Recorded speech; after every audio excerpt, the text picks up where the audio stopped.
सभी को जय मसीह की। प्रिय जनों, आज के दिन में हम एक और सेशन आपके साथ लेना चाहते हैं और हम स्वर्गदूतों के विषय में सीख रहे हैं। और आज के दिन में मैं आपको 6 गुणों के विषय में बताऊंगा जो स्वर्गदूतों के हैं। और सबसे पहला जो गुण स्वर्गदूतों का पाया जाता है वह यह है कि स्वर्गदूतों को बाइबल में उन्हें मनुष्य कहा गया है। और मैं आपको एक उदाहरण देता हूं। और उत्पत्ति की पुस्तक में यीशु और 2 स्वर्गदूत जो थे वह अब्राहम को मिले। और इस मीटिंग के दौरान यीशु ने अब्राहम से वायदा किया कि वह सदोम का नाश करने जा रहा है। और उत्पत्ति उसके 18 अध्याय के 16 वचन में बाइबल कहती हैं कि यह जो मनुष्य थे यह वहां से चले और इन्होंने सदोम की ओर नीचे को जाना आरंभ किया। और जहाँ पे हम इस वचन के ऊपर बहुत सी चर्चा कर सकते हैं, परंतु मैं जो मुख्य बात आपको दिखाना चाहता हूँ वह यह है कि ये जो स्वर्गदूत थे ये मनुष्यों की नाई अब्राहम से मिले थे। तो जब भी बाइबल में स्वर्गदूत जो हैं इन्होंने लोगों को दर्शन दिए तो यह मनुष्य के रूप में लोगों को दिखे हैं।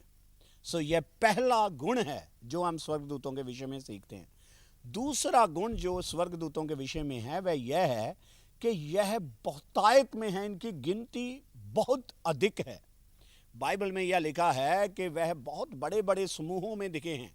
प्रकाशित वाक्य उसके 5 अध्याय में यूहन्ना जो है वह परमेश्वर के सिंहासन को दिखा रहा है और वह बता रहा है कि कैसे परमेश्वर की आराधना की जाएगी। और 11 वचन में वह बताता है कि जो स्वर्गदूत हैं वह भी परमेश्वर का भजन गान कर रहे हैं। और बाइबल बताती है, वह कहता है, फिर मैंने देखा और मैंने सुना कि बहुत से जंतु और बुजुर्ग और मैंने बहुत से स्वर्गदूतों की आवाज को सुना जो हजारों हजारों में है।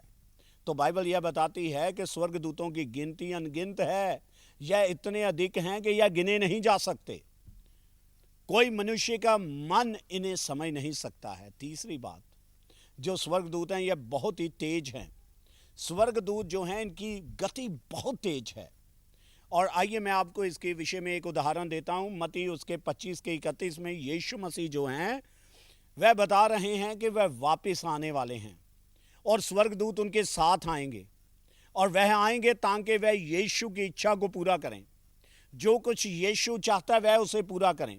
यीशु अपने स्वर्गदूतों को भेजेगा ताकि यीशु के जो अनुयायी हैं, जो उसके पीछे चलने वाले हैं, वह उन्हें इकट्ठा करें और यीशु के साथ मिलाएं। और ये जो फरिश्ते हैं, जो स्वर्गदूत हैं, वह आपको और मुझे मनुष्य के पुत्र अर्थात यीशु के सामने प्रस्तुत करने वाले हैं। परंतु मैं आपको एक बात बताना चाहता हूं। मत्ती 24 की 27 में यीशु अपनी दूसरी आमद के विषय में बताते हुए कहते हैं कि वह जैसे आकाश की बिजली की चमक है इसी रीति से वह आएंगे। तो यह बताती है कि जो स्वर्गदूत हैं यह लाइट से भी अधिक गति रखते हैं। जे आंख झपकने के द्वारा आपके सामने आके खड़े हो सकते हैं। तीसरी बात, जो स्वर्गदूत हैं यह बहुत ही ताकतवर हैं, बहुत शक्तिशाली हैं। लेकिन यह इतने शक्तिशाली नहीं है, परमेश्वर की तरह नहीं है। और इसकी एक उदाहरण यहूदा उसके 9 आयत में पाई जाती है, जहां पर मीकाएल दूत और शैतान के बीच में झगड़ा हुआ। और शैतान के बीच में और मीकाएल के साथ जो झगड़ा हुआ है, जो मूसा की जो डेड बॉडी थी उसे लेकर हुआ था।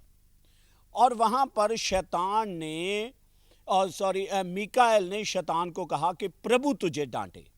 जहाँ मीकाएल जो है यह परमेश्वर का महादूत है और यह स्वर्ग की सेना की अगुवाई करता है और वह और उसके साथ जो स्वर्गदूत हैं वह बहुत ही शक्तिशाली हैं। परंतु क्या उसने अपनी शक्ति के द्वारा शैतान से युद्ध किया? नहीं। उसने शैतान को यीशु के नाम से डांटा, अपने नाम से नहीं। और वह परमेश्वर की शक्ति के ऊपर निर्भर कर रहा था, अपने ऊपर नहीं। और हम भी जब शैतान का सामना करते हैं हमें मीकाएल जैसे बनना चाहिए। हम पाप का, शैतान का, संसार का, दुष्ट आत्माओं का सामना अपनी शक्ति के द्वारा नहीं करते हैं, परंतु प्रभु यीशु की शक्ति के द्वारा हम सामना करते हैं। तो हम यह सीखते हैं कि जो स्वर्गदूत हैं यह बहुत शक्तिशाली हैं, परंतु यह सर्वशक्तिमान नहीं हैं। केवल परमेश्वर है जो सर्वशक्तिमान है। और जो स्वर्गदूत हैं यह बुद्धिमान है, बहुत बुद्धिमान है, परंतु यह सब कुछ नहीं जानते हैं। केवल परमेश्वर है जो सर्वज्ञानी है। और इसकी उदाहरण हम मत्ती उसके 24 की 36 में देखते हैं, जब प्रभु यीशु मसीह अपनी दूसरी आमद के विषय में बात कर रहे हैं और वह कह रहे हैं कि स्वर्गदूत भी नहीं जानते हैं वह कब आने वाले हैं। इसकी दूसरी उदाहरण इफिसियों उसके 3 की 10 में है कि परमेश्वर का सुसमाचार जो है, परमेश्वर की जो महिमा है, उससे परमेश्वर स्वर्गदूतों के ऊपर और सृष्टि के ऊपर प्रकट करने जा रहा है। अब वह मुक्ति की सच्चाई को सीख रहे हैं। सुसमाचार प्रत्येक जन के लिए, केवल यहूदियों के लिए नहीं है। और हमारी मुक्ति परमेश्वर की जो महिमा है उसे दिखाती है। और यह महिमा स्वर्गदूतों के ऊपर भी प्रकट हो रही है। और कैसे जो कलीसिया है वह स्वर्गदूतों को परमेश्वर की महिमा के विषय में सिखा रही है। ये सिखा रही है जब विभिन्न धर्मों के लोग, अलग अलग जातियों के लोग, अलग अलग कबीलों के लोग मसीह के पास आ रहे हैं। और पौलुस इसे कलीसिया की एकता दिखाता है। और कलीसिया सच्चाई और प्रेम में एक है। और यह महिमा का एक प्रगटीकरण है जो स्वर्गदूतों के सामने हो रहा है। तो बाइबल बताती है स्वर्गदूत सब कुछ नहीं जानते हैं, वास्तव में वह भी अभी सीख रहे हैं परमेश्वर की महिमा के विषय में। और अंत में हम देखते हैं स्वर्गदूत पवित्र हैं। बाइबल हमें दिखाती है कि स्वर्गदूत पवित्र दूत हैं और यह परमेश्वर की उपस्थिति में रहते हैं, यह सिद्ध हैं, यह पाप रहित हैं और यह परमेश्वर के सामने रहते हैं। तो हमने आज देखा है कि बाइबल स्वर्गदूतों को मनुष्य बताती है और बहुत से स्वर्गदूत हैं, उनकी गिनती नहीं की जा सकती। उनकी संख्या इतनी अधिक है कि आप गिन नहीं सकते।